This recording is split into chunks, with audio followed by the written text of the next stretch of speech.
ታወር ወይም በቦሌ ብራስ ሴንቸሪ አዲስ ትሬጀር አፓርትመንት ይምጡ።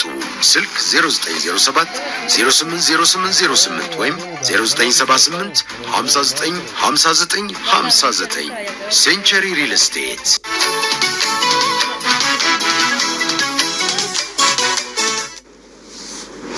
ኢትዮጵያ ቴሌቪዥንን እየተከታተላችሁ ትገኛላችሁ። የተወደዳችሁ የቲቪ ዜና 57 ላይ ናችሁ።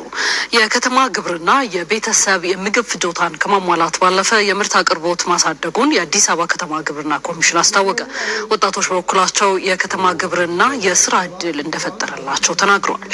የጃይንጅ ፈታ ተጨማሪውን ይዛለች።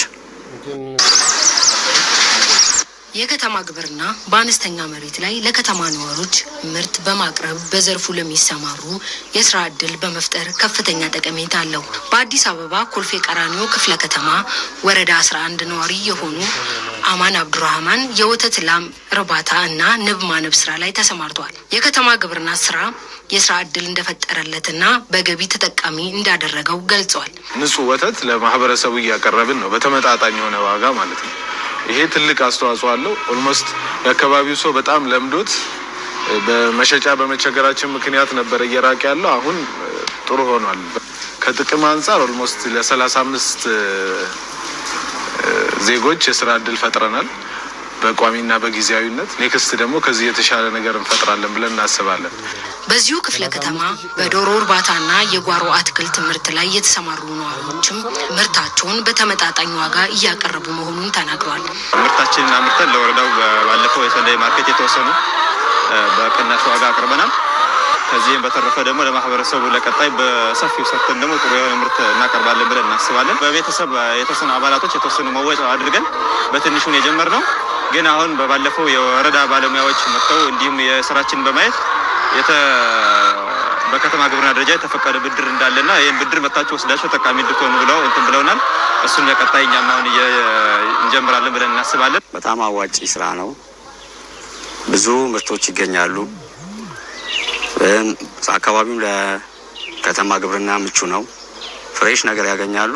እኛም ከዚሁ መጥተው ነው የሚገዙን። የትራንስፖርት የምን ወጪ የለብንም። እዚሁ እናስረክባቸዋለን። እነሱ ደግሞ ለማህበረሰቡ ተመጣጣኝ ዋጋ ይሰጣሉ። የከተማ ግብርናን የቤተሰብ የምግብ ፍጆታን ከማሟላት በተጨማሪ የምርት አቅርቦትን ለማሳደግ እንዳስቻለ የአዲስ አበባ የከተማ ግብርና ኮሚሽን ኮሚሽነር አቶ ባዩ ሽጉጤ ተናግሯል። ወደ 1.1 ሚሊዮን አካባቢ የሚሆኑ የግብርና ተጠቃሚ ቤተሰቦች አሉን። ከ2865 በላይ የመንግስታዊ ያልሆኑ ተቋማት በከተማ ግብርና ውስጥ ተሳትፎ ነው ያሉት። ስለዚህ በተጨባጭ በአሁኑ ሰዓት ብዙዎች የምግብ ዋስትና ከማረጋገጥ አንጻር ከፍተኛ ጥረት ነው እየተደረገ ያለው። በከተማ ግብርና ለተሰማሩ ነዋሪዎችም መንግስት አስፈላጊው ድጋፍ እንደሚያደርግም ገልጿል። በተለይ ለአርሶ አደሮቻችን እንደዚሁም ለአርቢዎች ብድርን ከማመቻቸት አንጻር ትልቅ ስራ ነው እየሰራ ያለው። በሌላ መንገድ ደግሞ በመንግስትም የሚሰሩ የመስሪያ ቦታዎች ሼዶች ለዚህ ለከተማ ግብርና ፍላጎት ላላቸው በማህበር በማደራጀት ስልጠና በመስጠት ብድር በማመቻቸት በሼዶች ውስጥ በዶሮ እርባታ በማደለብ በመሳሰሉት ብዙ ስራ እድል የተፈጠረላቸው ዜጎች አሉ።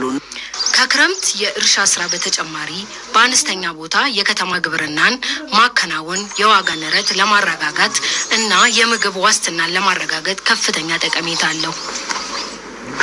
በመደመር መንግስት በቱሪዝም ዘርፉ ላይ የተሰሩ ስራዎች ኢትዮጵያ ያላትን ምቅ የቱሪዝም አቅም እንድትጠቀም እያስቻሏት ሆነዋል። የሀገር ውስጥና የውጭ ሀገር ጎብኚዎች ቁጥር እንዲጨምር፣ አዳዲስ የቱሪዝም እንቅስቃሴዎችም እንዲዘወተሩ አድርጓል።